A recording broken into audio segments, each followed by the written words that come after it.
Kamu kenal enggak dengan diri kamu? Kamu kenal enggak dengan diri kamu? Ojo macam-macam sama saya, gak kenal tas siapa saya. Loh, kamu sendiri gak kenal pada dirimu, apalagi orang lain. Arafa nafsahu itu kita tahu sekarang bahwa kita adalah hamba Allah yang tidak bisa menolak corona. Kita paham sekarang bahwa kita adalah makhluk Allah yang lemah, makhluk Allah yang ringkih, makhluk Allah yang butuh pada pertolongan Allah. Kalau kita sudah paham tentang kelemahan kita, kalau kita sudah paham tentang ketidakberdayaan kita, kalau kita paham tentang keringkihan kita, pasti kita akan paham bahwa yang maha kuat adalah Allah, yang maha hebat adalah Allah, yang maha pelindung adalah Allah, yang maha penyelamat adalah Allah. Kenali dulu kekurangan-kekurangan kita, kenali dulu kelemahan-kelemahan kita, pasti kita akan kenal kehebatan sifat-sifat mulianya Allah.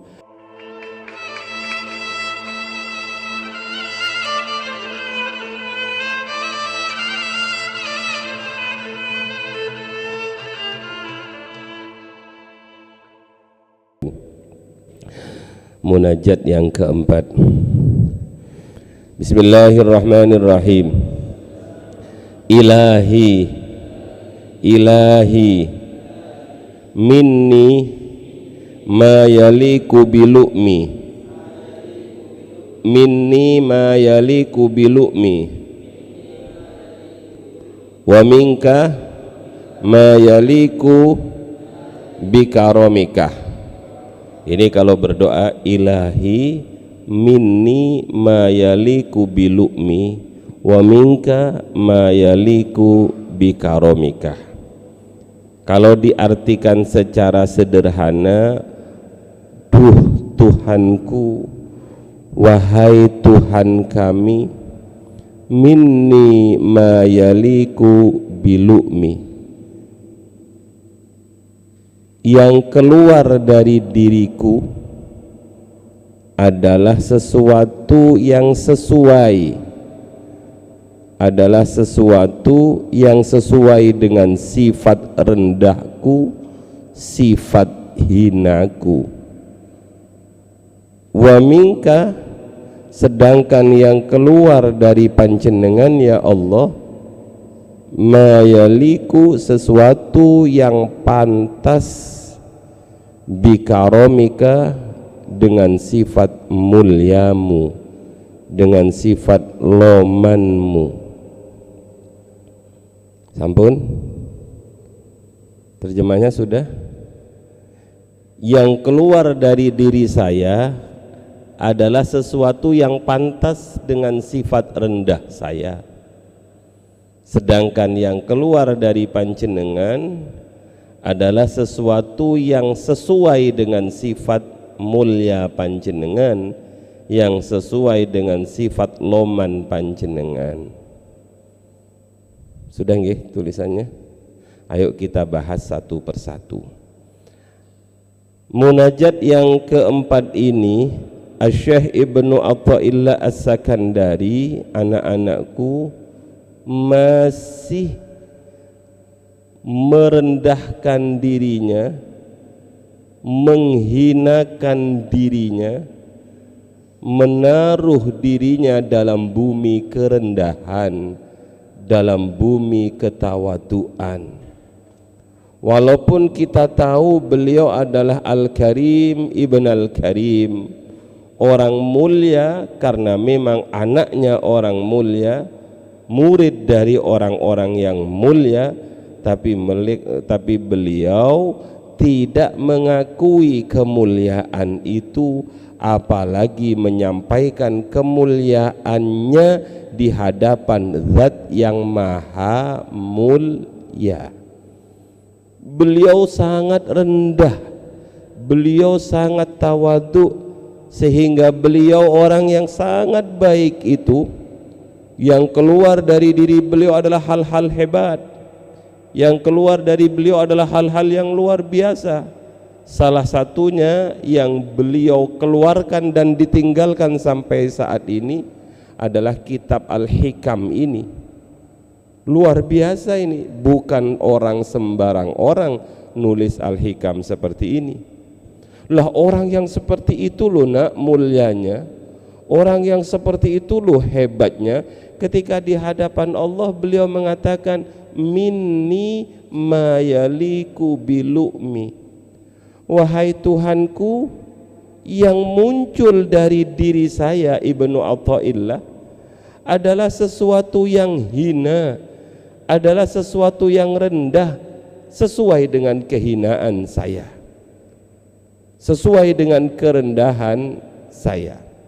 Jadi beliau betul-betul luar biasa. Mari lihat apa yang dimaksud dengan itu, minni mayaliku bilu'mi. Lihat apa yang dimaksud bilu'mi itu, alladzi rukibtu alaihi, yaitu sesuatu yang saya lakukan, beberapa hal yang saya perbuat. Apa yang diperbuat itu? Wa huwa mubarazati iyyaka bil ma'asi, mubarazati iyyaka bil ma'asi allati taliku bi. Yang keluar dari saya itu adalah ngedeng, berani melakukan perbuatan-perbuatan maksiat. Satu, dan itu memang pantas kata Ibnu Athaillah, sebab saya adalah orang yang hina, maka yang keluar dari orang yang hina adalah sesuatu yang hina. Ya Allah, kalau saya berbuat maksiat, kalau saya berbuat dosa, memang itu sangat pantas dengan saya, karena saya adalah memang orang hina, orang rendah. Satu, mubarazati iyyaka bil ma'asi. Jadi maksiat itu anak-anakku kalau disadari, kalau diakui, dan kemudian disebut itu adalah keburukan dirinya, itu lebih bagus dibandingkan ketaatan yang engkau sombongkan. Sudah. Kenapa saya anggap itu pantas? Kata syarahnya itu, fa inna sya'nal insani, karena sesungguhnya keadaan sifat dasar manusia adalah satu, adamul wafa bihukukir rabbi, ora gelem melakukan sesuatu, yaitu hak-hak yang harus diberikan kepada Allah. Allah itu berhak untuk kita sembah, Allah itu berhak untuk kita agungkan, Allah itu berhak untuk kita taati. Tapi hak-hak Allah yang menjadi kewajiban kita itu justru kita tidak lakukan. Malah yang kita lakukan adalah nantang pangeran. Naudzubillah wal iyadubillah. Yang paling tidak punya otak itu adalah ketika dia berani berbuat maksiat tampil di depan umum, membanggakan kemaksiatan. Ayo satu persatu kita lihat. Sifat manusia itu seneng maksiat. Ayo siapa yang nggak seneng maksiat? Karena memang hidup ini maksiat-maksiat itu dihiasi, hujibat bisyahawat dalam bahasa baginda Rasul. Kesenangan-kesenangan maksiat-maksiat itu memang dikelilingi dengan hal-hal yang menyenangkan. Siapa yang tidak senang dengan maksiat? Sifat dasar manusia itu adalah senang maksiat. Ayo siapa yang nggak senang sirsiran di antara kalian? Senang pasti sirsiran. Tapi kalau kalian tidak melakukan perbuatan sirsiran itu karena kalian mendapatkan satu, hidayah dari Allah, karena kamu mendapatkan ma'unah dari Allah, karena kita mendapatkan taufik dari Allah. Senangnya manusia itu ngamuk, pengen jotos wong, begitu kan ya, pengen jotos wong, salah sedikit pengen tak jotos, itu pengennya begitu. Tapi kalau kita menjadi orang yang sabar, itu berarti kita mendapatkan hidayah taufik, ma'unah dari Allah. Sifat dasar itu adalah jelek. Balik lagi, manusia itu adalah mahallul khata' wan nisyan, tempatnya lupa, tempatnya salah. Tasawuf itu kan mengkosongkan baru mengisi, yang disebut dengan takhliyah dengan tahliyah. Kok cedeng enggak? Cedeng. Kalau cedeng itu sudah keruh, ake uget-ugete, ake kotorane, yang harus dilakukan apa? Ngoras cedeng itu. Ngoras cedeng ini dalam dunia tasawuf disebut dengan mengkosongkan hati dari penyakit-penyakit, dari penyakit-penyakit riya, sum'ah dan lain sebagian. Setelah kosong bersih, diporstek bersih, kinclong lagi, baru diisi dengan air bersih, air baru. Ini namanya menghiasi. Jadi mengosongkan terlebih dahulu baru menghiasi. Karakter manusia itu yang kotor-kotor itu sebenarnya. Karena apa? Minni ma yaliku bilu'mi. Ria, apalagi nak kira-kira? Hasud. Pasti itu sifat hasud itu ada. Kita bukan nabi, kita bukan wali. Ada enggak sifat hasud dalam diri kita? Pasti ada. Karena kita adalah orang yang rendah. Maka kalau hasud itu sedikit demi sedikit kita hilangkan, karena kita dikasih tahu oleh kiai kita menyampaikan kepada kita dawuhnya Kanjeng Nabi, al hasad yakulul hasanat kama ta'kulun nar al-hatab. Hasud itu akan membakar habis, memakan habis setiap kebaikan, sebagaimana api menghabiskan, melalap semua kayu bakar. Al-hasad yakulul hasanat, kalau mau ditulis kama ta'kulun naru al-hatabah. Sifat batin manusia itu pasti punya sifat hasud.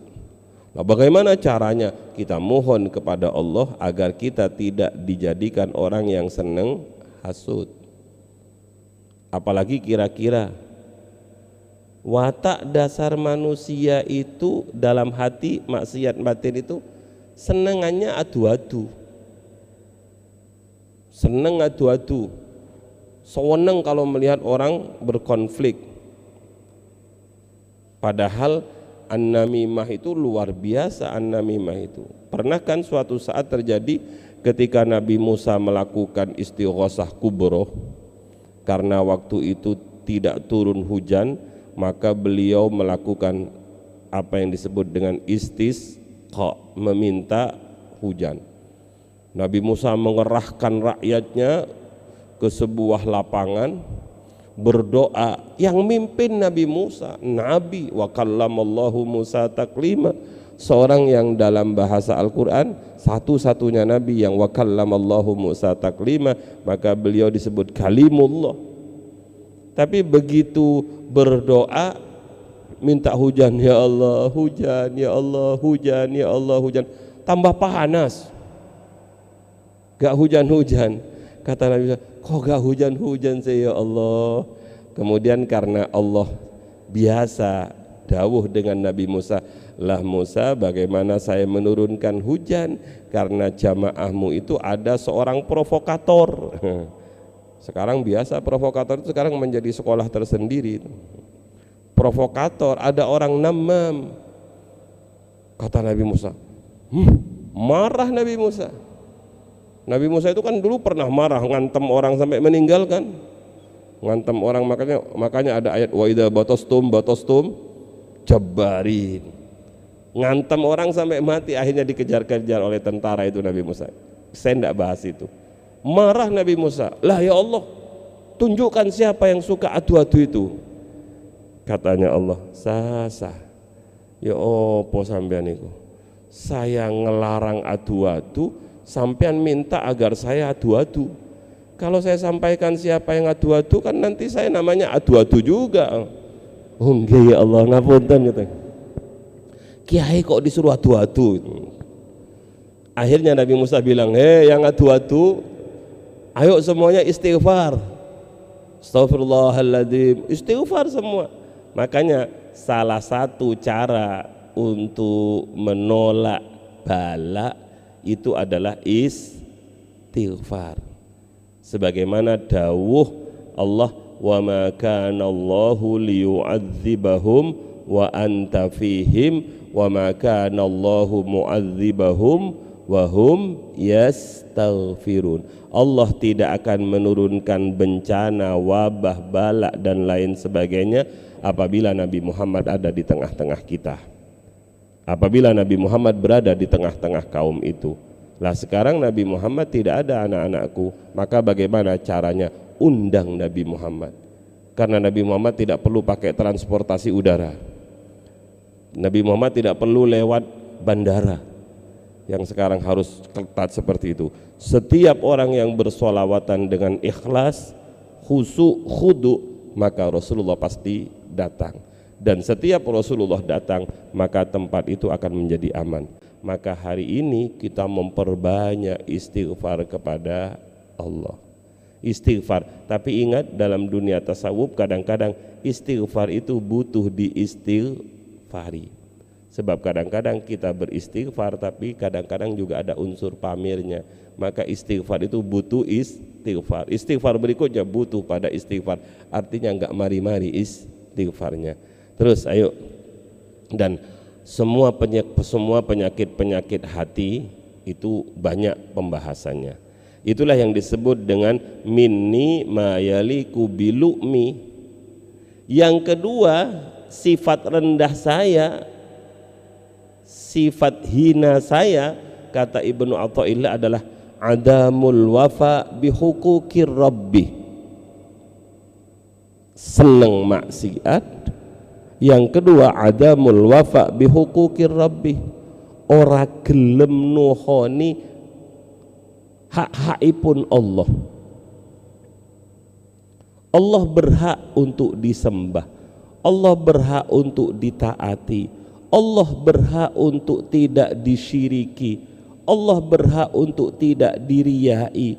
Allah berhak untuk tidak dibohongi, dan seterusnya dan seterusnya. Tapi kita itu adamul wafa, ora gelem nuhoni. Disuruh sholat, gelem sholat, tapi sholatnya masih seperti ini modelnya. Disuruh zakat, seperti apa zakat kita? Disuruh haji, disuruh saling tolong menolong, disuruh sayang pada anak yatim, disuruh sayang pada fakir miskin. Kadang-kadang kita tidak melakukan apa yang diperintahkan oleh Allah. Dilarang la taqrabuz zina, jangan mendekati perbuatan zina. Tapi sekarang kemaksiatan sudah ada di depan mata. Lah, sifat yang kedua ini namanya adamul wafa. Lah, itulah sifat-sifat rendah saya di hadapan Allah, kata Ibnu Athaillah.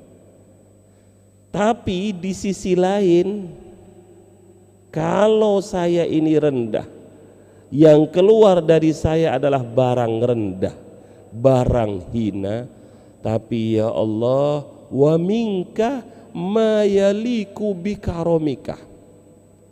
Sedangkan yang keluar dari panjenengan adalah sesuai dengan sifat panjenengan. Apa sifatnya Allah itu? Mulia. Apa sifatnya Allah itu? Coba dilihat. Wa minka ma yaliku bikaromika. Apa saja di sarahnya itu, baca satu persatu. Sedangkan yang keluar darimu ya Allah adalah sesuatu yang memang pantas dengan sifat muliamu. Apa itu? At-tajawuz. Apa at-tajawuz itu? Ngapuro. Yang kedua, al-afu, paring maaf. Allah itu pengampun, Allah itu pemaaf terhadap saya. Yang ketiga, wa qabulu a'dzari. Apa itu? Menerima alasan. Sekarang gampangannya orang tua sajalah, anaknya bohong tapi kemudian, "Ba, minta maaf ya ba, kemarin saya bohong sama abah." "Ya wis nak, gak apa-apa, ojo diulangi ya nak." "Nggih ba, maaf ya ba, maaf, uangnya saya hilangkan." "Ya wis nak, gak apa-apa." Orang tua saja seperti itu. Kiaimu, bunyaimu, pemaaf luar biasa. Belum lagi mursyid kita, guru spiritual kita, guru ruhani kita memaafkan betul. Sekalipun kalau saya sowan kepada Romo Yai Mursyid, Romo Yai Salahuddin bin Abdul Jalil, saya itu kadang-kadang ya Allah seperti ditelanjangi. Beliau paham tentang apa yang saya lakukan, beliau paham apa yang ada dalam hati saya, tapi beliau itu nggak mempermalukan saya. "Mas Solik, hatimu kok kotor kayak ngono," gak dibilangi, tapi paling-paling kadang-kadang nyindir kemana-mana gitu pakai bahasa isyarat, ketangkap kalau kita Allah Allah Allah, ketangkap bahwa itu kita sedang diingatkan. Lah mursyid saja pemaaf, menerima alasan. Kita naikkan lagi siapa itu? Rasulullah Sallallahu Alaihi Wasallam. Maka Rasulullah itu adalah at-tajawuz, Rasulullah pemaaf, Rasulullah menerima alasan umatnya. Karenanya Rasulullah itu enggak ridho, enggak rela kalau ada satu umatnya pun yang masih masuk neraka. Lah manusia saja sudah begitu mulianya, apalagi ini adalah Allah Subhanahu wa ta'ala. Maka sentuh itu, kita sentuh diri kita dengan kehinaan kita, dan kita sentuh sifat mulianya Allah. Ya Allah, wa minka ma yaliku bikaramika, dan yang keluar dari panjenengan sesuai dengan sifat-sifat panjenengan. Panjenengan itu adalah zat yang maha pengampun, panjenengan adalah zat yang maha pemaaf, panjenengan itu pasti menerima alasan saya. Yang keempat, wattafaddul, panjenengan itu adalah zat yang selalu memberi anugerah.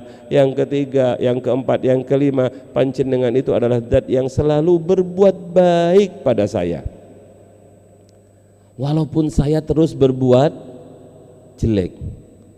Lah kita enggak manut apa yang didawuhkan oleh Allah, tapi kita terus digerojok nikmat oleh Allah. Enggak ada kita dicabut nikmat kita, terus diberi nikmat walaupun kita tidak maksimal beribadah kepada Allah.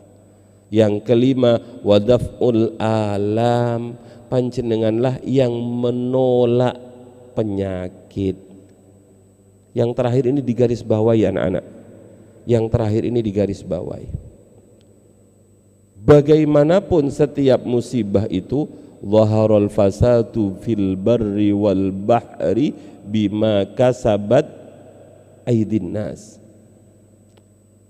Kerusakan yang ada di muka bumi ini akibat ulah tangan manusia, akibat perbuatan manusia.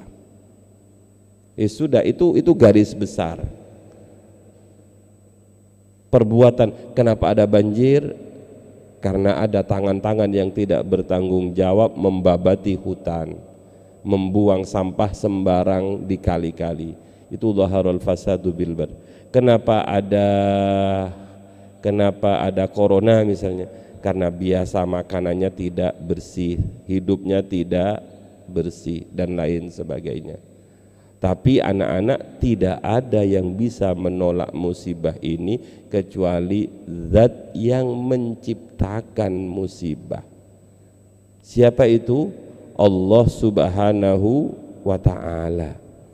Makanya pada kondisi seperti ini, satu hikmah yang luar biasa, kita semakin tahu bahwa kita itu tidak punya kekuatan apa-apa. Sementara ini kita hanya kadang-kadang ngomong la haula gimana? Wala quwata illa billah, la haula wala quwata illa billah, la haula wala quwata illa billah. Tapi sekarang baru kita tahu bahwa betul-betul la haula wala quwata illa billah. Semuanya sekarang mengatakan la haula wala quwata illa billah. Bismillahi masya Allah, la yasrifus su'a illallah. Gak ada yang bisa menyingkirkan, menyelamatkan diri kita dari kejelekan penyakit ini kecuali hanya Allah. Beruntunglah dalam kondisi seperti ini orang menyadari dirinya sebagaimana Syekh Ibnu Athaillah, dan kemudian menyadari tentang Tuhannya. Inilah kuncinya, man arafa nafsahu arafa rabbahu. Bisa man arafa nafsahu arafa rabbahu, itu sekarang kita lihat siapa. Kamu kenal enggak dengan diri kamu? Kamu kenal enggak dengan diri kamu? Ojo macam-macam sama saya, gak kenal tas siapa saya. Loh, kamu sendiri gak kenal pada dirimu, apalagi orang lain. Arafa nafsahu itu kita tahu sekarang bahwa kita adalah hamba Allah yang tidak bisa menolak corona. Kita paham sekarang bahwa kita adalah makhluk Allah yang lemah, makhluk Allah yang ringkih, makhluk Allah yang butuh pada pertolongan Allah. Kalau kita sudah paham tentang kelemahan kita, kalau kita sudah paham tentang ketidakberdayaan kita, kalau kita paham tentang keringkihan kita, pasti kita akan paham bahwa yang maha kuat adalah Allah, yang maha hebat adalah Allah, yang maha pelindung adalah Allah, yang maha penyelamat adalah Allah. Kenali dulu kekurangan-kekurangan kita, kenali dulu kelemahan-kelemahan kita, pasti kita akan kenal kehebatan sifat-sifat mulianya Allah. Saya tutup anak-anakku, makanya disinilah kita belajar dari nabi-nabi. Salah satunya adalah Nabiullah Yunus bin Matta alaihi salam. Alhamdulillah saya dan ibu kemarin Desember sowan ke makomnya Nabi Yunus alaihi salam di Yerusalem. Kapan-kapan kita ke sana gitu. Amin, Allahumma amin. Seneng ke makomnya Nabi Yunus. Makomnya Nabi Yunus itu ada di dalam masjid. Panjang, makomnya panjang. Begini kayak penduso itu besar, di atasnya dikasih kain hijau apa biru ya, saya lupa. Kalau Madura itu daun pisang itu apa namanya? Hijau ya, kain hijau. Atau gak usah kasih tahu saya toh, kamu toh sama kita toh, sama-sama Maduranya. Albab bukan orang Jakarta Albab. Dikasih kain hijau itu, tulisannya itu adalah la ilaha illa anta subhanaka inni kuntu minadz dzalimin. La, seandainya tidak ada tahlil dan tasbih ini, la ilaha illa anta, tidak ada Tuhan yang wajib saya sembah, tidak ada Tuhan yang wajib saya mintai pertolongan, tidak ada Tuhan yang wajib saya maksud, tidak ada yang saya tuju, illa anta, kecuali hanya engkau. Tidak ada yang bisa mengeluarkan saya dari perut ikan ini kecuali hanya Allah. Maka subhanaka inni kuntu minadz dzalimin. Ini persis sama ini. Nabiullah Yunus alaihi salam itu mengatakan dirinya sebagai orang yang zalim. Subhanaka inni kuntu minadz dzalimin, karena beliau lari dari dakwah. Lari dari dakwah, kemudian ketika ada badai maka diundi, dan yang harus dicemplungkan ketika itu adalah Nabiullah Yunus. Begitu dilempar ke laut, singkat cerita langsung ditelan oleh ikan besar. Nah, kalau bukan karena pengakuan subhanaka, maha suci engkau, inni kuntu minadz dzalimin, Nabi saja mengaku zalim loh. Inni kuntu minadz dzalimin, la ilaha bareng-bareng, la ilaha illa anta subhanaka inni kuntu minadz dzalimin. Kemarin kita nggak terlalu paham, nggak terlalu menghayati kata-kata ini. Hari ini mari kita hayati, la ilaha illa anta subhanaka inni kuntu minadz dzalimin. Diri kita hina, Sebut kita sebagai orang zalim. Tidak ada Tuhan selain Engkau ya Allah. Tidak ada yang pantas saya mintai kecuali Engkau ya Allah. Kemudian subhanaka, yang maha suci itu hanya Engkau ya Allah. Saya ini adalah zalim. Tasbih, tahlil dan pengakuan kedzaliman inilah yang kemudian menyebabkan Nabiullah Yunus bin Matta alaihi salam dikeluarkan dari perut ikan, dikeluarkan dari kegelapan perut ikan. Makanya menurut saya, menurut kita, kayaknya besok kita tambahi la ilaha illa anta subhanaka inni kuntu minadz zalimin. Setuju? Peng 1 apa peng 10 apa peng 3? Ya paling kamu minta peng 3 lah, gak apa-apa peng 3, tapi kita hayati la ilaha illa anta subhanaka inni kuntu minadz zalimin, la ilaha illa anta subhanaka inni kuntu minadz zalimin. Lagi satu, kalian tahu Nabi Adam alaihi salam dengan Ibu Hawa, bagaimana doa beliau?